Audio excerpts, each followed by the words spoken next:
May I come in sir? Yes, come in. Bubai, এই কোম্পানিটা তোমার?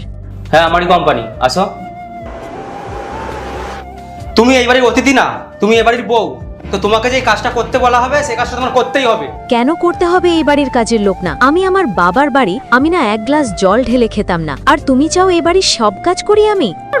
তো তুমি করবে না তো কে করবে? বাইরে কেউ এসে করবে? আরে আমি জানি না কে করবে। আমি একটা কথা ক্লিয়ার বলে দিচ্ছি, আমি এই বাড়ির একটা কাজও করতে পারবো না। কোয়েল, ওই কিছু টাকার দরকার ছিল। মায়ের ওষুধটা শেষ হয়ে গেছে, তো আনতে হবে। তোমার মায়ের ঔষধ কেনার দায়িত্ব আমার না। নিজে কামাও আর নিজে খাওয়াও।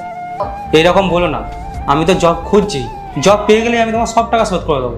টাকা চাই তোমার? তাহলে একটা কাজ কর, আমার বাবার কাছে যাও আর টাকা নিয়ে আসো। তোমার বাবার কাছে কেন? অনিয় তো জানো সে আমার যার সাথে বিয়ে করিয়েছে সে কতটা ভিখারি। আল্লাহর এই সুন্দর নামটি দেখে যে ভিডিওতে লাইক করে চ্যানেলটি সাবস্ক্রাইব করে দিবে। হে আল্লাহ, তুমি তাদেরকে হজ করো, তো বিজ্ঞান করো। মা কখন দিয়ে কাজছে তুমি একটু দেখতে পাচ্ছ না? আমি বাড়ি না থাকি, একটু মায়ের খেয়াল রাখতে পাও না? না আমি কোনো ডাক্তার, না আমি কোনো কাজের লোক। পারলে তোমার মায়ের খেয়াল রাখার জন্য একটা কাজের লোক রেখে দাও। কোয়েল, তুমি এইরকম হবে না আমি জীবনে ভাবিনি। আর তোমার যদি এতই প্রবলেম হয়, তুমি আমাকে বিয়ে করেছো। তোমার যদি এতই প্রবলেম হয় তাহলে আমাকে ডিভোর্স দিয়ে দাও। ঠিক আছে, আমি তোমাকে ডিভোর্স দিলাম। ইন্টারভিউর সময় তো 10টার সময় ছিল, তুমি 20 মিনিট লেটে আসলে।